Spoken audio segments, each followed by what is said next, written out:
This is close. Yeah, yeah.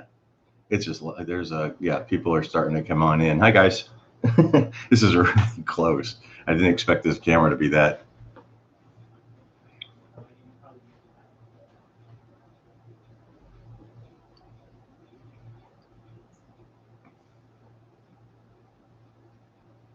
Em Morrison, you came back. Hey Rachel. Cece, Jonathan, Suzanne, Tebow. I see you survived all the hurricanes, Colleen. Vancouver. Donnie. John. Tom. Nice.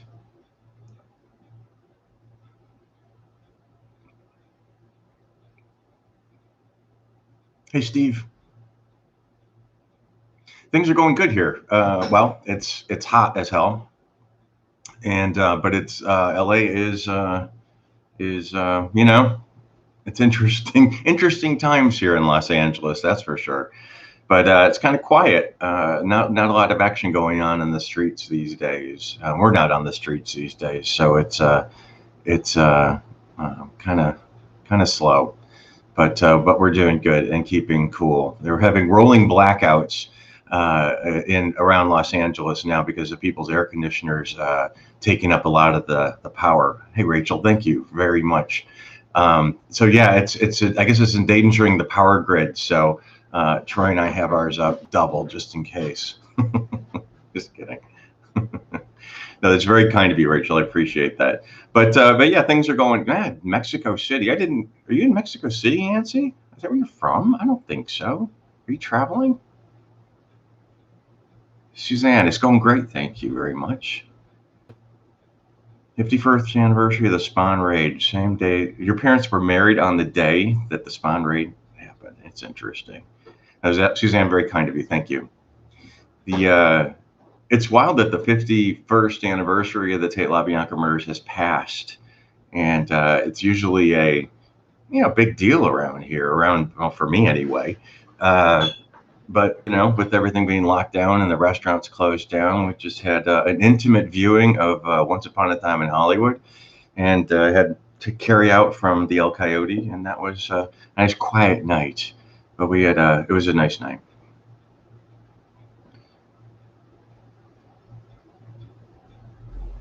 Mark, Todd, Detroit. Hello, Detroit, Kimmy.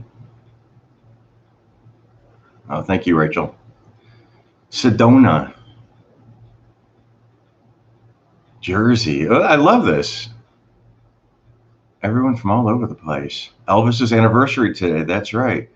And most importantly, isn't it Madonna's birthday? Just kidding. It is her birthday, I think. Hey, Brian. Nancy. Oh, nice to see all my friendly faces. Hey, Donnie. Okay, cool. Thank you. Don, I was talking to my friend Donnie and about books, and I thought, well, this might be a good reason to come on today to talk about some of my favorite books. Jason, you're very kind, man. Thank you so much. I appreciate your support. So I brought along some of my favorite books I figured that, people care about it, and people are going to ask, so I will share my information with you. So, Barbara Payton. Funny you should say Barbara Payton right now, because I got to show you this book that I got. And in fairness, I'm going to tell you, it came from the author of this book. And sometimes people send me things, and it's all, it's cool. I like getting stuff, and I like reading books. And this John O'Dowd sent me this book, and celebrity biographies are cool. I'm more, I don't know, I like pictures. I like lots of pictures, and this book is insane. It's all pictures and very little text. And if you like that kind of stuff, which I do, because I have the attention span of don't. And this book is pretty spectacular. I had mentioned Barbara Payton in one of my vlogs when I was just walking around sort of the Sunset area around Fairfax when my car is being repaired. Cece, you are a star, man. Thank you so much. So I mentioned Barbara Payton, and this John O'Dowd, who wrote this book, sent it to me, and it is not, it's Barbara Payton. It's very gritty, and it's, of course, it focuses on her life, but it also does not discourage discussion of some of the more tragic elements of Barbara Payton's life, which is what attracted me. But it shows like all the cool places that she hung out in, all the dives that she drank in, and it's a really good book. And it was by coincidence that some friends of mine and I were down in, I think it was Escondido, and Harry, I think he might be in this room right now. He was with us too, and we went to the house where Barbara Payton died, her parents' house, and they said, "Do you want to come in?" I'm like, yes. So we went in, and they let us take pictures. They said, "You can take pictures anywhere except in the bathroom where she died." So we took all the pictures we could, and that was interesting. So I'd love to do a thing about her on a vlog and add it to Find a Death, because she's certainly a worthy subject. She's a very colorful life, and one of those super tragic characters in Los Angeles, in Hollywood. Now, I'm also a real nerd when it comes to addresses and documents and things like that. And I got to say, one of my favorite books is by a buddy of mine, E.J. Fleming. And this book is Hollywood Deaths and Scandal Sites. And before, I used to be kind of, because it's what I do. It was hesitant to recommend it, but then it's silly to be threatened by things like that, because there's enough Hollywood history for everybody. And EJ put together some amazing driving tours of Los Angeles. And this is cool because it's like turn right here, turn left here. Here's what happened here, and I think looks like either Albert Decker. Who was that? Oh, Marie Prevost, where she was not, eaten up by her dog. She was not the winner who became the doggy's dinner, but that's a great story that Kenneth Anger made up. But it's got it's just terrific stuff. You've got Bruno Walker's death site, which is right by Clara Bow's party house, which is right by Lana Turner's house, and these are addresses now. In fairness, oh, look at that! This is the Paul Byrne and Jean Harlow house. And if you saw my last vlog on Jay Sebring, this is the house that Jay lived in when he died. Darren, thank you very much. Things are going great here. Thank you. So if this is, I don't know if it's still in print, but it's a really good book. I highly recommend it. It's a great resource to kill an afternoon or two. For some people, quite literally, killing an afternoon. Now, EJ put together this book, but I got to show you another book that he did, which is like a nerd's dream. And this one I wish would be published more often, or updated more often, because this book, The Movie Land Directory, it is so nerdy, so absolutely nerdy. It is. It's all addresses. It's all street addresses, and by streets, and it's all people who lived there, people who died there. I mean, when they lived there, Jeanette MacDonald lived at 711 Linden Drive. Also, a band by the name of Rufus Lemaire lived in that. It tells you who lived where, when, who lived in that house beforehand. It's 718 Linden Drive had a lot of action. So I really, for nerds like me, this is fantastic. Roxbury Drive, 259. Let's look at Lucy. She's 1000 Roxbury Drive. I'll have to spend more time on this. I can pick this book up in a little while. There we go. Yeah, 1000 Roxbury Drive. Lucille Ball, obviously. Desi Arnaz. 1001. Stanley Kramer. 1001, Terry Murphy. 1002, Harry Beaumont. 1002, Jack Benny. 1003, Kay Spreckles, rather. This is a great book. Very nerdy, very wonderful, and I highly, highly recommend it. Hey, Mark, thank you, man. Welcome from Vermont. Thanks very much. Kenneth Anger is still alive, and thank you, Michael. No, I would no interest in talking to Kenneth Anger, and it's not out of being a pouty about it. I just don't like him. I've met him a few times. I think that his reputation fascinates himself, and I found him to be pretty useless in conversation, condescending and useless, and borderline slanderous, really. And but I will tell you, I chose Kenneth's book because where is it? His original book, Hollywood Babylon. Kenneth Anger wrote this book, and for as many inaccuracies as there are with this book, and there are, it's mostly inaccuracies. It's based on, you know, just rumor and I mean, even the photographs have been proven to not be the people, like the Peg Entwistle pictures. They made up a lot of terrible stories about people who weren't around to defend themselves, tarnished their reputations, and but I will not lie. This is how I got into all this stuff. I found this book in the 70s, and I was fascinated with it. And this is where I first I saw the first time I saw the picture of the Jane Mansfield car. I think was in this book, and then who knew that we would end up owning this thing? So it was interesting. It showed some really unflattering photographs, told some wild stories. Some were legit, most were not. And Kenneth Anger, when he was called out on it, you know, I think I've said this before. He just said, "Well, no one has sued me yet," and that's basically because they're all dead. And he did the whole, you know, Jean Harlow syphilis, James Dean the human ashtray. I mean, all this crap that no one could even, you know. I don't know, just bullshit.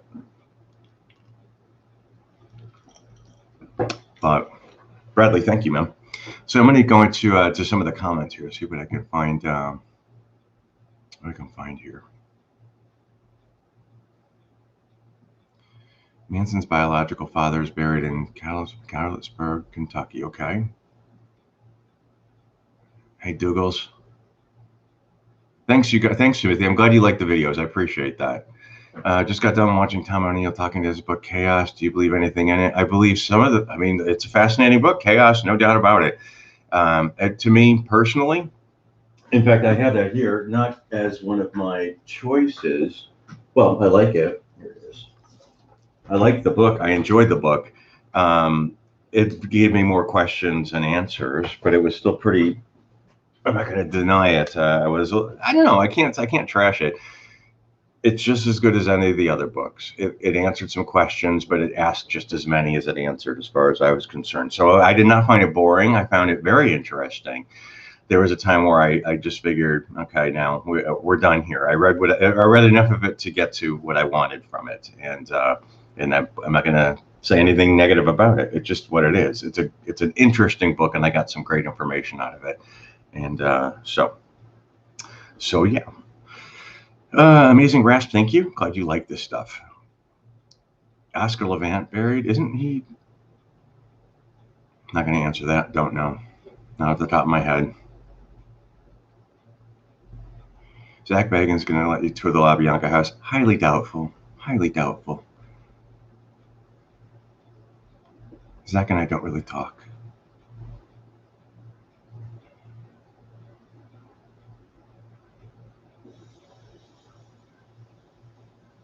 Have you ever seen a ghost? Yeah, sure. You know what? A few people, because I did videos which are on this channel about Stephen Parent and of Jay Sebring, and people have asked me about Abigail Folger, and you know, it's possible. The reason I did those is because I was kind of inspired and I had access to some pretty cool information. I don't know much about Abigail Folger. I'd have to do a deep dive into her past, and Wojciech Frykowski, I really don't have much of an interest in. You know, I guess there's something about it that's got to kind of, I don't know, touch me emotionally for me to pursue it. And Wojciech does not touch me emotionally. Abigail Folger would be interesting to research, but most of her history is Northern California, and I'd like to do some of that. Most definitely, I'd be interested in that. I just haven't had the time to do the deep dive on Abigail Folger. And thank you, Lexi. Thank you very much. I appreciate that. Would she ever sell the letter? I'm not sure what you're referring to.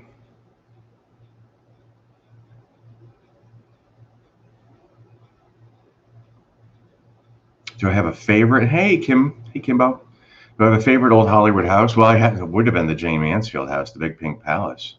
That was my favorite. The big, horrendous, hideous house. There's lots of houses I really like, but that one was classic. That was fabulous. That was just over the top on every level and every floor, every level. What's my opinion of Skip Elo? Skip Elo was a character, absolutely a character, and I enjoyed him, and I used to see him around, and he was a very interesting guy, and he did some amazing interviews on cable access. So Skip Elo was a fascinating guy. He used to hang out at the Silver Spoon. He used to hang out with Shelley Winters there, and the Spoon was an old drinking hole that a lot of the old timers used to hang out in.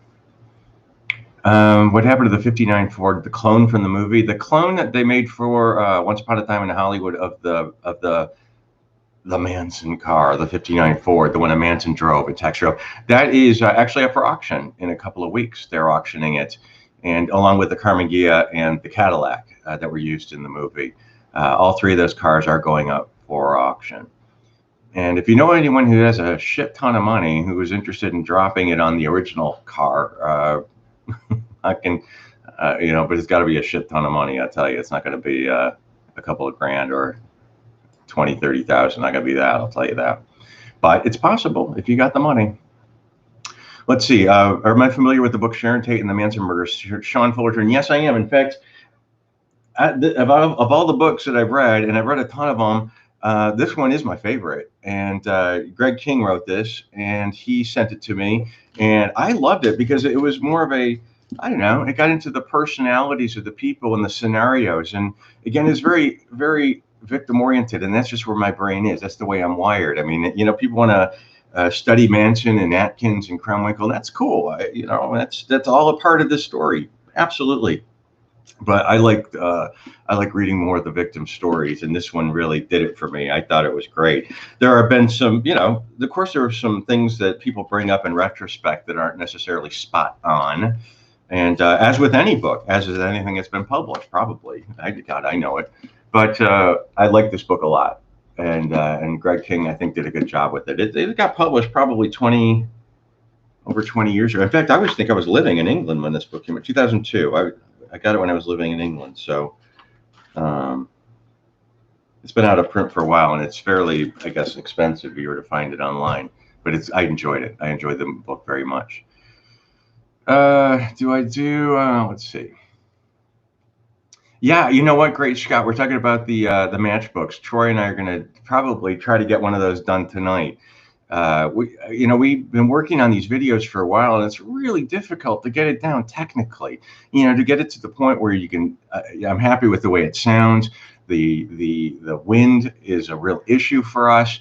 When you're shooting through the car, the reflection from all these things, it's really difficult. So we did shoot a matchbook video, but we were not happy with the way it turned out. So the matches have been sitting, and we're going to eventually do another one, hopefully today, but it's really hot out, so maybe not. Maybe I'll just throw one together this week. But now we got a better handle on the way we want things to look and the way that we want things to sound. And I'm getting fairly confident with taking care of that. So matchbooks on the way. I got some cool ones too. I've got one at the Phone Booth, which was an old bar that Jim Morrison used to hang out in. A lot of old stripper bars on La Cienega Boulevard, the old stripper hangouts. And I don't know, I'm cool. I'm happy with what I got set up to go in my mind. I just have to get moving with it. Just curious, Scott, referring to a letter by Manson. I don't know which letter you mean. Does the house that Joan Crawford lived in still exist? The famous one, yes, it does. The one that she lived on Bristol Circle or Bristol in Brentwood is still there. It's been modified considerably, but the house is still there technically. Bruce Lee house on Bunker Hill. I don't think so. There's the Bruce Lee house that he lived in when he died on Roscommare. I'm going to be going up there in a couple of days. That's still there.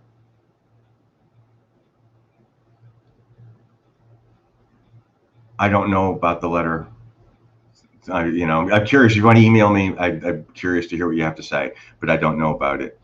Do I have any videos in the Omen house? What's your experiences like there? Well, actually, David has got a live event going on this weekend. I'm going to be going up there on Friday night, to be interviewed on Cielo Drive, and it's going up the Cielo Drive is it's still a trip. 51 years later, I've been living here and I never get tired of it. I've been living here 51 years, but I've been up there 1,000 times. I never get tired of going up there. So David has a live event streaming this weekend. I think if you go to theomenhouse.com, and I'll be on the Friday night edition of it, and he'll be interviewing me there. But you know, David's house, you know, I won't deny it. I've said it before, so I won't go on and on about it. But David's house is haunted. I've been there. I've seen it. I have no doubt in my mind. And I've seen a few ghosts. Nothing that's been too sinister, I don't think. But no, nothing. No haunts that have scared me really. David's house startled me, but didn't scare me. So let's see. Why do I think Stephen Parent was killed at the end? Not sure. I did address that rumor theory about Stephen Parent being the oh, I see what you're asking me now. Okay. I just think the evidence to me convinces me that Stephen Parent was killed at the end of the murders, not at the very beginning. Just the circumstances, the explanation about the paint on the back of his car and the fence having the damage on it, the fact that he was shot and gunshots were heard and no one else in the house heard it. I know that the geography of the house is different. It just the injuries. The censure for me was that Stephen Parent had stab wounds and shot. He was shot 4 times. So the way I look at it is that Tex would have had to have been slicing with one hand and shooting with the other one, and that's pretty ambidextrous. So I think that Tex sliced him and Stephen Parent tried getting out of there, and that's when Tex shot him. That's what I think personally. Hey, funny girl, thank you. Thank you very much. Let's see.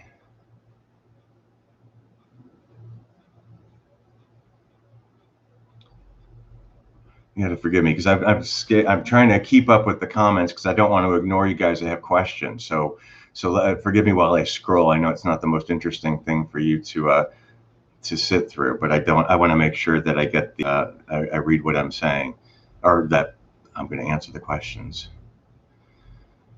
Let's see. The Family by Ed Sanders was, I think, a good book. Shirt. The Bonnie and Clyde death car. I was trying to find my Mansfield death car, but I can't find it. Hey, Amazing Rasp, thank you very much. Thank you very much. Awesome matchbook collection. Yeah, you know, I mean, it's so cool to travel through Los Angeles with the matchbooks. You know what I just saw? My friend Allison Martino, she has a website called Vintage Los Angeles. It's on Facebook. She's got a website too, but definitely go on Facebook.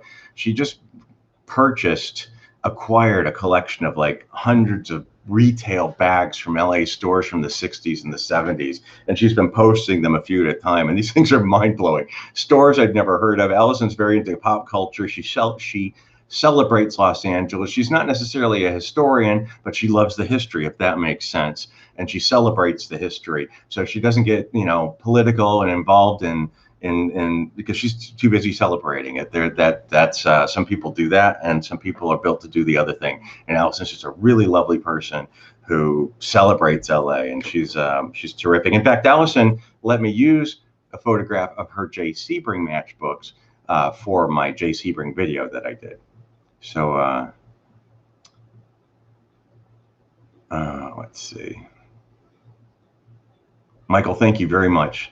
I appreciate it very much. Let's see.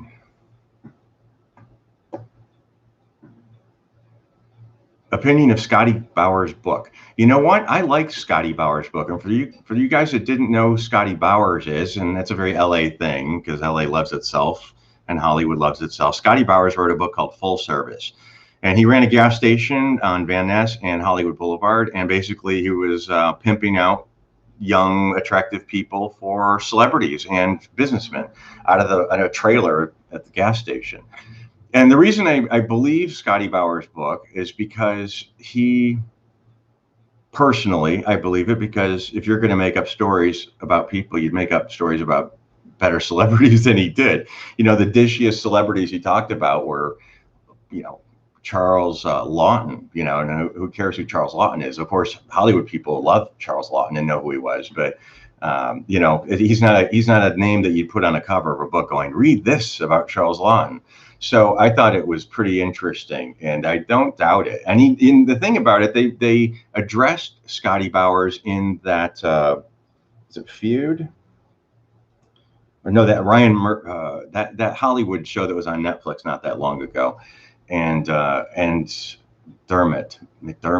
I think is his name, or Dermot, I forget his name, but anyway, he played Scotty Bowers, and they eliminated a lot of the really trashy stuff that was in the book. They didn't talk about Charles Lawton. They didn't talk about his real opinions about Katharine Hepburn. In fact, the book, they did a documentary called Full Service, and they really, I want to say, whitewashed the story, because there's some real dirt in that book that they chose not to address in the documentary. I guess they wanted to keep it more user-friendly, but he gets really opinionated and nasty about people. And the people he gets opinionated and nasty about, you can kind of see, all right, I can see why he would be that way. He had a real problem with Katharine Hepburn, and called her some really choice names in the book, but they didn't address that in the documentary because I guess they wanted to keep it more user-friendly. So, but I liked the Scotty Bowers book. I thought the book was so trashy and fun, and I really, really enjoyed it.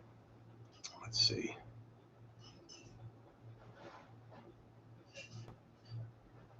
They took away the farm from Night of the Living Dead. That sucks. I didn't know it still existed, to be honest with you. I would have loved to have seen that. What about the Mae West house? Mae West apartment where she lived. I've been in there several times. A good friend of mine rents that place, and I love that place. And being able to sit in the room where Mae died to see the last things that Mae saw in her life was pretty interesting. That's what I love. That's like the magic moment for me, is when you're actually seeing, that's like in my videos when I take things that I got from places and bring them back to where they were. It's sort of that, you know, that's that magic thing. Somebody about 2 weeks ago donated the sink from the house on Roxbury Drive where Lucy lived for, you know, majority of her life, the sink that she used to have her hair dyed red in, and called me up and said, do you want this thing? I'm like, hell yeah. And it's Providence. I mean, I know who it was that got it. I know how it got acquired. So I have no doubt that it's legit. And in fact, I know the people that were in the house that say, yeah, I saw it there. So I have Lucy's hair dye sink. And then there's this guy on eBay that's selling little bottles of Lucy's hair dye. So you can get it for like $25. So I bought some of the hair dye, and now I got the sink that she had her hair dyed in. And then there was a great story that Lucy and Vivian Vance were on a talk show talking about doing their hair in Lucy's house, and people walking through it. So it's got all kinds of cool provenance to it. So I love that. I love that kind of stuff. And it's so cool because even though our museum is closed down for the time being, people are still, you know, sending me stuff, and I'm still getting stuff from people that I'm putting aside and will eventually be, you know, on display once more. I just love that. Jeff Franklin does live in the Cielo Drive house, the producer. That's right. He lives in the house where the Tate house was. Let's see. Hours with a fella.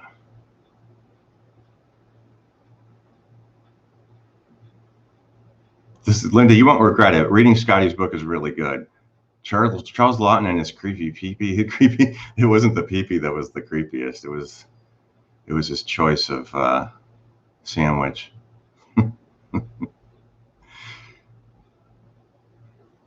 Let's see. I'm going back now. What's the most memorable part of the Tate house beside the obvious? I'm not sure what you mean by that. What happened in it beforehand? I'm not sure. Or the physical part of the house. I'm not sure. No, I don't know. I wouldn't go into the 9/11 thing. Greetings from Hungary. Oh, Budapest. Hello, Sudapop. There was just an estate sale at Magda Gabor's house a couple of weeks ago in Palm Springs. Would love to see you on the Hollywood Crime Scene podcast. Any plans of appearing with Rachel or Desi? Don't know them, to be honest with you. And I don't mean that in any other way, but I don't know them. The lady who jumped out the letter H. Sure, she's pretty well documented. That's Peg Entwistle. She died in 1939, 32, jumping off the Hollywood sign. And yeah, so but though it's interesting about her, and you guys probably all know all this, so forgive me if you do, but Peg Entwistle was, she jumped off the Hollywood sign in 1932. She was born in Wales. She came to New York, became very successful, married an actor named Robert Keith. The two came to Hollywood. He became successful. She did not. She divorced him, claimed abuse, and all her parts in movies fell on the floor of the cutting room, so she jumped from the letter H of the Hollywood sign in 1932.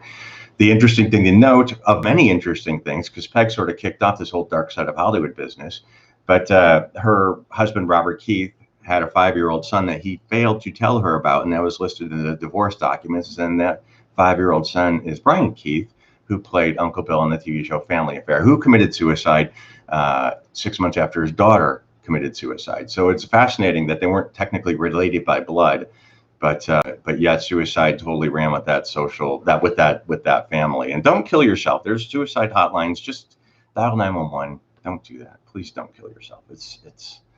I know that this sounds flippant for me just to say that, but don't. It's just there's lots of things to consider. Suicide hotline, please. Let's see what's going on here. Dan Aykroyd did live in the Mama Cass house. Yes, he did. Claimed it was haunted too. You know, Sid and Marty Croft still lives up the street from Mama Cass, and he does a lot of Instagram live chats. He's a pretty interesting guy. Sid and Marty Croft of HR Puff and stuff. Now,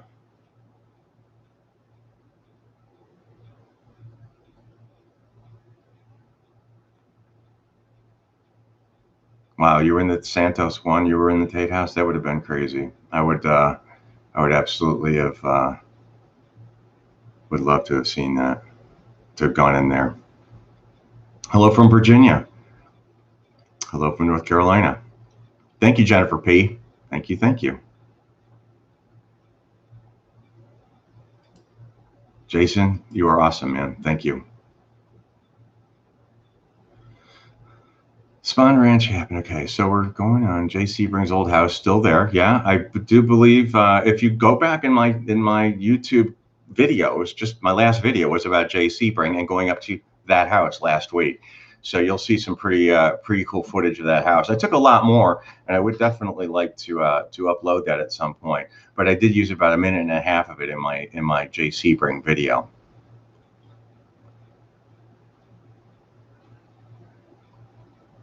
Oh, Garretson died today too, eh? Today's the anniversary of Bill Garretson and Elvis.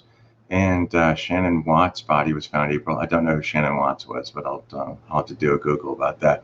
Now, the Sebring story about the house being haunted, there was a story about Sharon Tate supposedly seeing a ghost. Now, the original house was built by Paul Byrne, MGM executive, for his bride, Jean Harlow. Shortly after they moved in, Paul Byrne killed himself in the house. The house went through several changes of ownership. J. Sebring ultimately bought it in 63, I think, or 64, maybe 65. And when he was dating Sharon Tate, supposedly she saw the image of a little man walking around in the house. Now, I found that article, and it is from 66. I found the original article. So I always thought that story was made up after they died, after Sharon was killed. But I did find the original article that was published before the murders. Now, it was republished after the murders with a lot more, I don't want to say embellishment, but a lot more information about the dramatic vision that she saw, which is supposedly somebody tied up with their throat cut. And she said, well, it may have been me, it may have been Jay. And but that was published after the murders.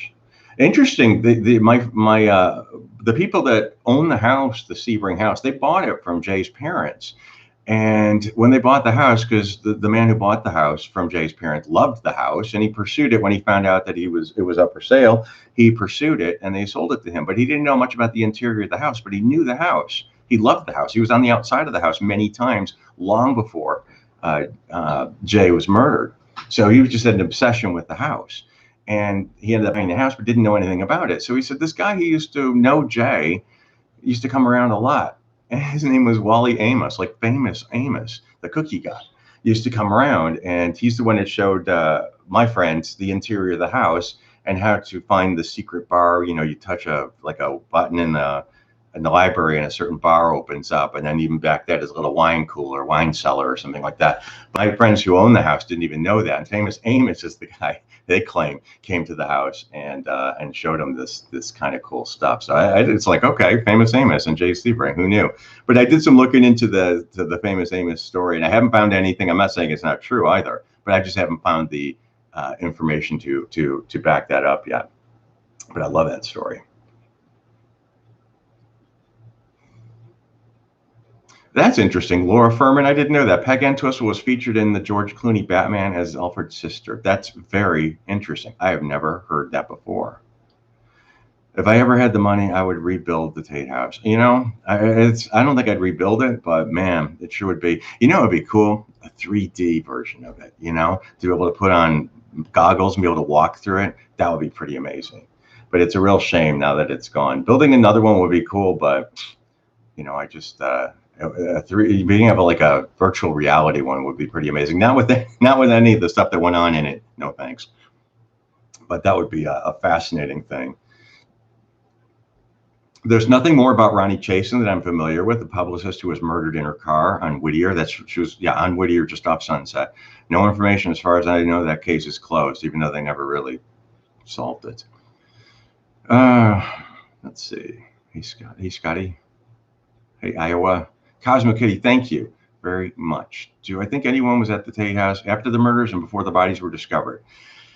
There are people that know a lot more about this than I do. I don't subscribe to that. I don't think people went back to the house. People will argue, and that's cool. You know, maybe they did, but I don't think they did. And there's questionable blood in different places on the property. How did this get there if this wasn't there? If that person wasn't moved, I will just say the detective screwed everything else up. They could have mislabeled the blood. I do not believe that Sharon Tate could have been picked up and carried outside and then changed their mind and picked her back up again because they just wouldn't have. So it's almost a physical impossibility to be able to have to pick somebody up and take her and put her out on the porch and then change her mind and pick her up and put her back. That might explain why some blood is outside, but also these were not that fit of people. You're not going to pick somebody up. You'd probably drag them back. No, I can't. I don't believe that personally. I don't.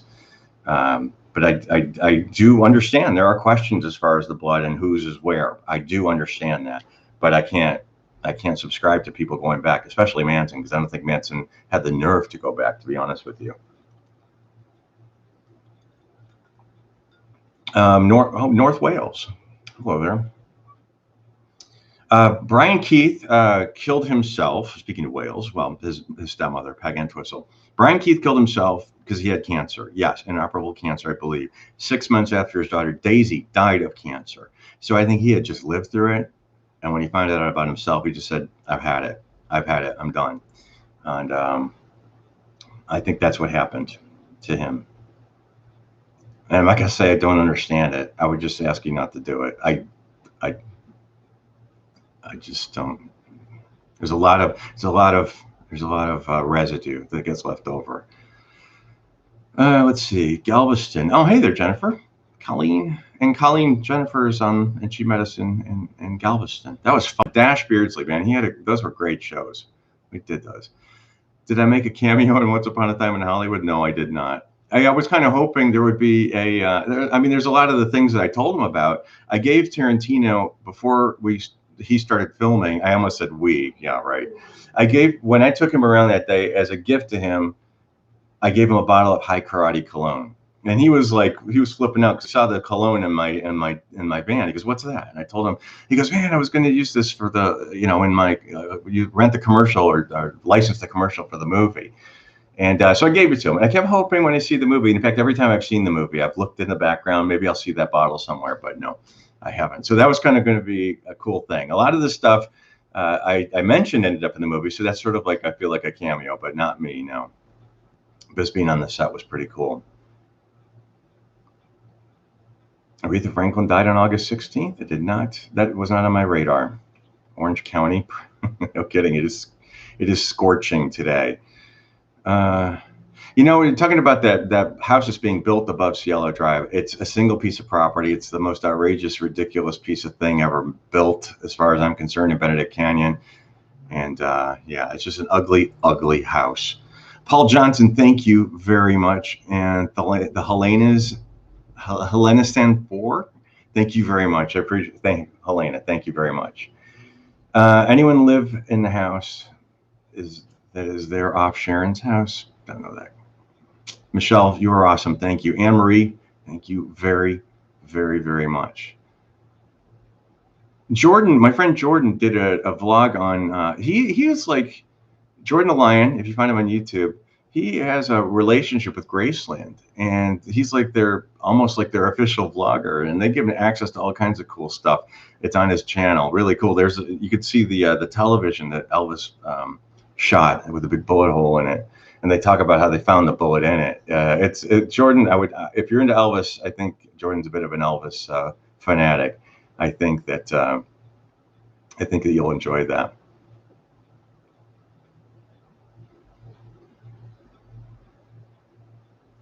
The museum will be open again, Momo. The museum will be open at some point, somewhere at some point.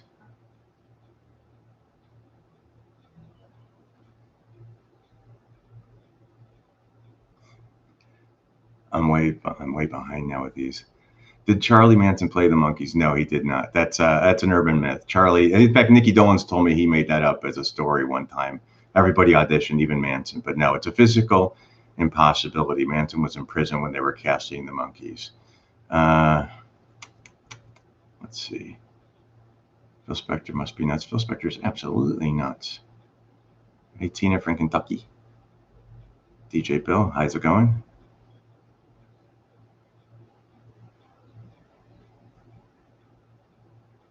Whoa, the feed just jumped big time. Let's see. I had you on my show. Oh, hey, man.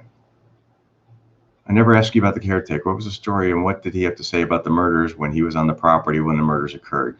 You know, Gerritsen was interviewed by the police and said he didn't hear anything. Now, he's 18 years old, from Ohio, only here for 6 weeks or 8 weeks when he was thrown into this thing. He was arrested and questioned and released and testified. A lot of people now, 52 years later, because it's become such a thing, have gone into depth about Gerritsen and what they think how he would have been involved. I can't, because it's all speculation at this point. He's dead. He changed his story quite a lot of times over the years, so it's all very blurry. I will go with the first couple of times he questioned and his the lie detector test that they gave him. I got to go with that, because he was an 18-year-old kid and scared to death, and people were spitting at him and calling him a murderer. I think he was feeling pretty raw at that point, and I think he answered a lot of the questions pretty honestly back then. So I don't think, at the very least, at the very most, I think he may have seen something and hid, but I don't think he had anything more to do with it than that's personally me. That's the way I feel. C. Sowell, longtime subscriber. Took the Graveline tour in '94. Wow. I sent you a postcard from Met Saloon. You should hang on to that. We talked about Jack Benny.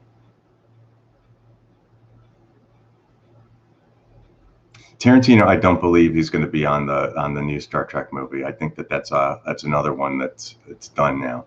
Wonderland House is still there. Phil Spector's mansion is for sale, as I understand it.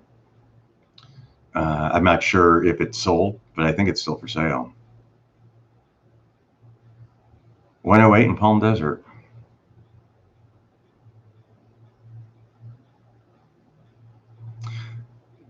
Did Dr. Noguchi deliver Sharon and Roman's baby? She was 8.5 months pregnant. The baby was removed, not delivered. Well, technically delivered, but because the baby didn't draw a breath, it was not considered, a life. That's just the way it was. Probably still is. I'm not sure. Have you been in the original Hollywood Vampires Room in the Whiskey Go-Go? You mean the Rainbow? Yeah, I've been up there. Anyone can. In fact, if you go up there, the doors are usually open. You just let yourself in and go up there. It's they're really laid back at the Rainbow. I'm talking about a bar called the Rainbow Bar and Grill on Sunset, and this place called Vampire's Lair. Alice Cooper, Nikki Dolenz, I was a Bob Dylan, John Lennon. All these guys used to hang out up there, and you can just let yourself in. It's pretty easy.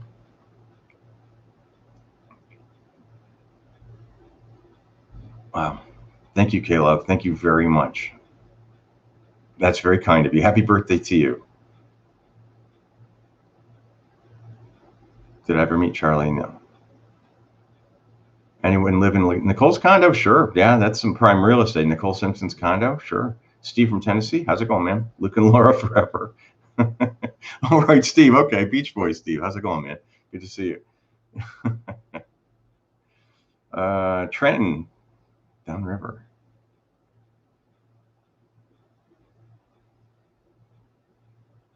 Hey, Buggle Bunny. Was Judy Garland a hunchback? Stop it. Creepy mask episode of the Twilight Zone. Robert Keith. I didn't know that. Didn't know that.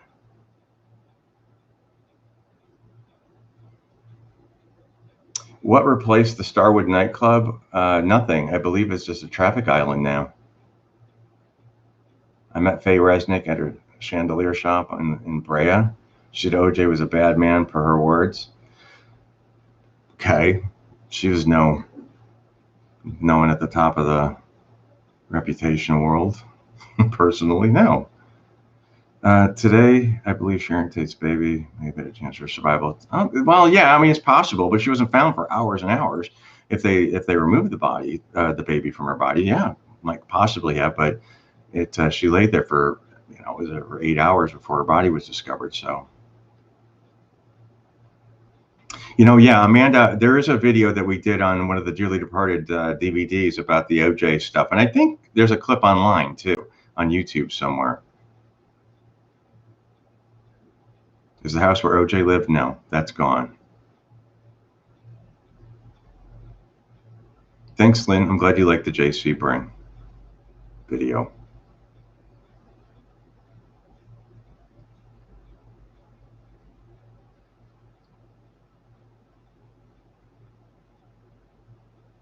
Glasgow. One of my favorite memories of Glasgow was it had to have been about 98, 97. I was there, and it was a rainy time, and the necropolis was closed down.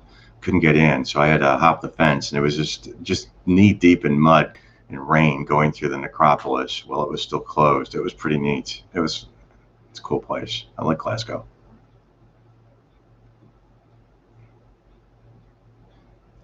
Thanks, you guys. Did I ever meet Lawrence Austin from the Silent Movie Theater? Meet him? No. I mean, I guess I spoke with him, but only as a customer. I never, hey, Mr. Austin, it's Scott, kind of a thing. But I saw him and we spoke once or twice, just a hello thing. Would I ever buy a murder house? It's not something that's top on my list, but I would probably, like, if I had the money to buy the La Bianca house, I probably would, to make sure it doesn't get torn down.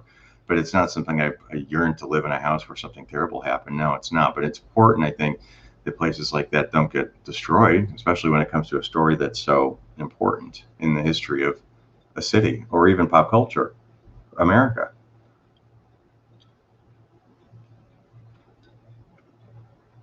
Robert Blake has a YouTube channel. You can find him on YouTube. He uploads videos here and there.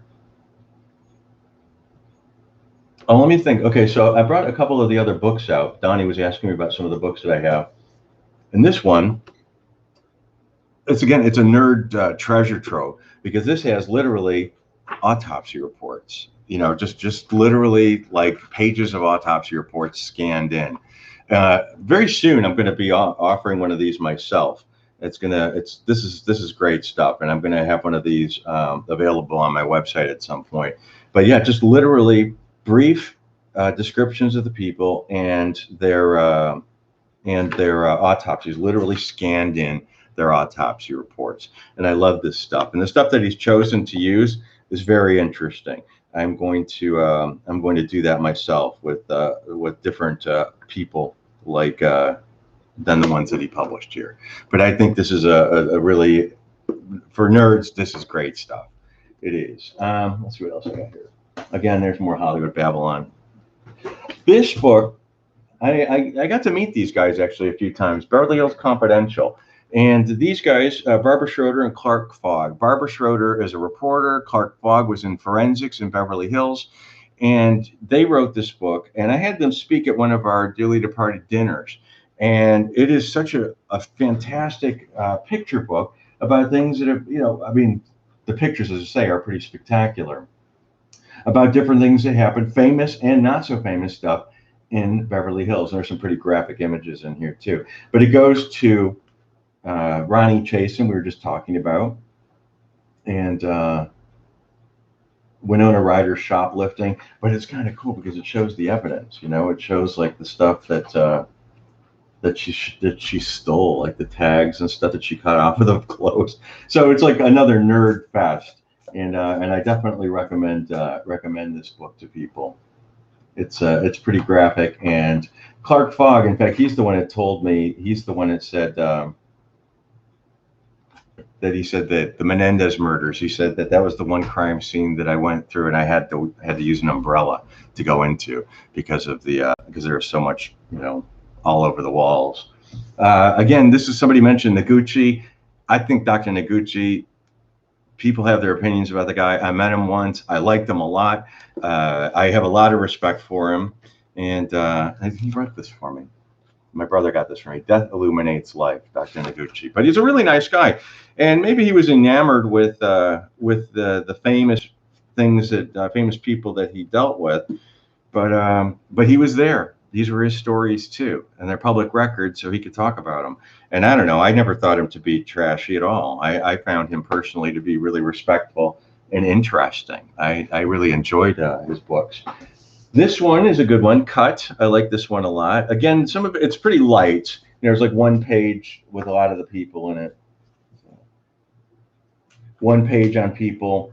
Not in depth. It's pretty light reading, but it's good to pick up and put down and not think about in between. Now, another nerd dream.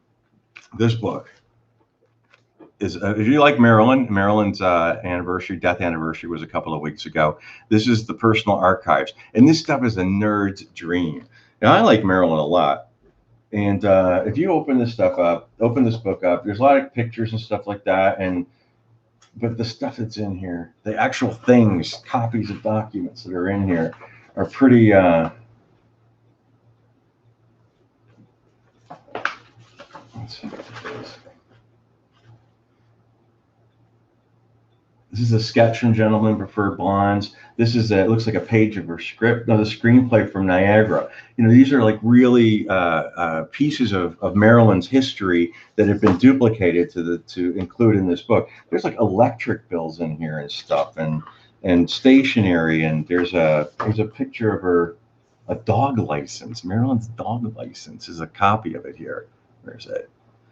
Some correspondence from 20th Century Fox, a note from Marilyn. This is Jerry Giesler, the attorney. This is the divorce document. So these are actually scans of the actual original documents. And this is a nerd lover's dream. This is a bill she paid for professional services, Margaret Hertz, MD. So if you're here's a check. I mean, this is awesome stuff. Marilyn Monroe Productions. For a doctor bill. Oh, this is the bill, and this is the check for the doctor. So, I mean, I again, if you're a nerd like I am, you'll love this stuff. There's so much cool Marilyn memorabilia in here.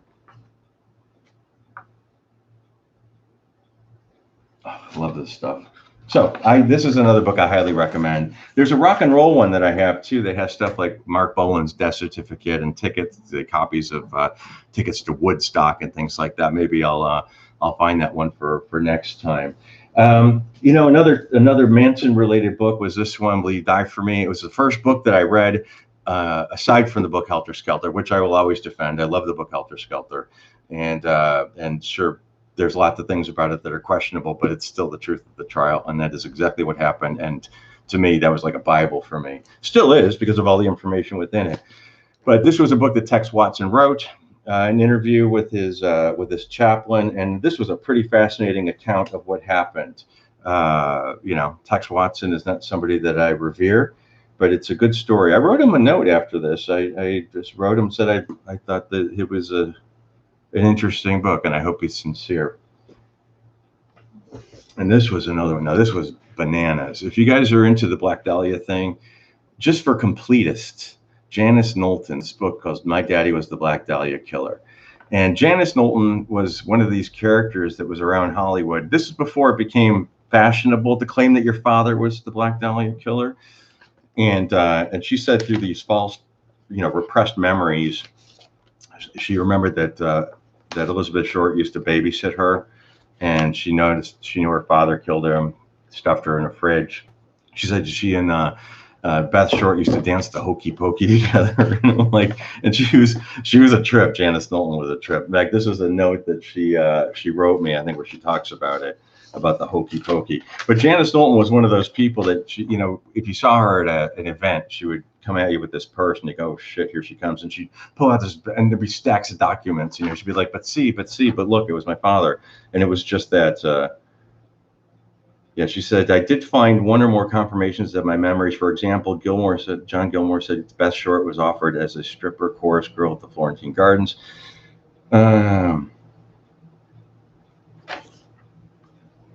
Yeah, she said Hawthorne Hotel on North Orange Drive, where she put on a G-string and rehearsed a strip dance to the tune of the Hokey Pokey.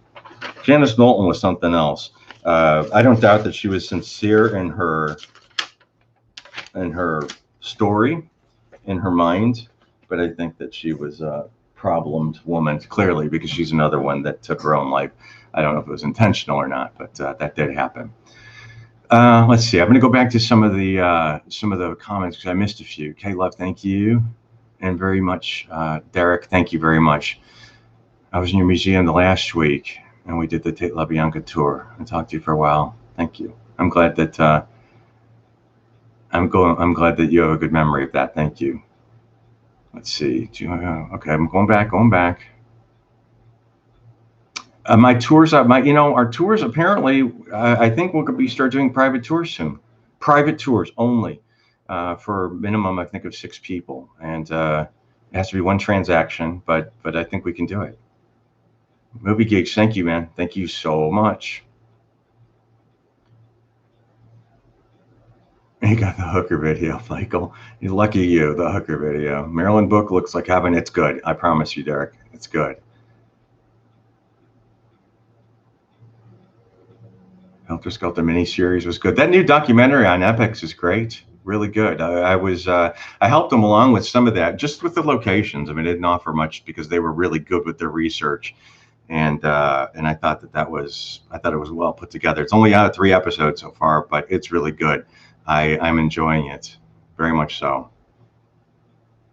Marilyn died of an overdose, not from the Kennedys. Yes, Cece, whatever you say, Cece. Let's see, Movie Geeks, thank you. Holy crap, I had some of those tablets. I never saw the Belushi House in Wheaton. I've been to John's fake grave over there in Chicago.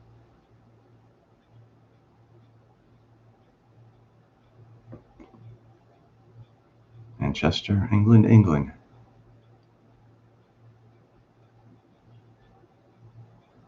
Yeah, the Ambassador Hotel, long gone. Zoom tours, we've been thinking about that. I have to figure out how to do it, but Zoom tours are not out of the realm of a possibility. I just don't know. I mean, there's a lot of stuff that I'd like to do, but I mean, I don't know how to do this shit. And, I'm just a guy that comes up with information and stuff, and I like showing stuff off. The technical stuff, I can't. Somebody told me there's a website where you can upload tours and people can literally, buy a map of your tour. And I'm like, okay, cool, but who's going to do that? I just don't have the time, and not there for any period of time. Like Herbie the Love Bug, he did his, and they took him away. The Fairbanks and Pickford, I think, redid theirs. The original ones are around somewhere, but and they replaced Mickey Rooney's, I think. But I don't think there are any that were taken away. There's been rumors about that, but I don't think that any were taken away. Do I believe Bobby Kennedy was part of Marilyn's death directly? No, I don't.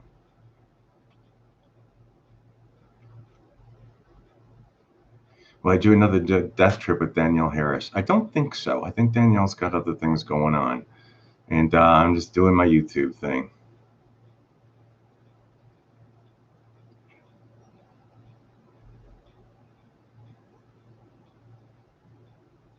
Shelley, thank you.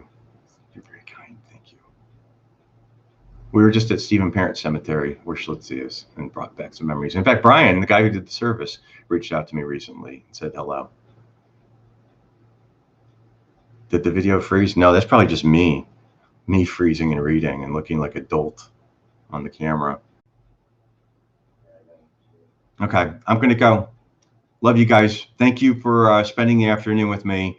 And sorry about the technical difficulties. And I appreciate you guys' support.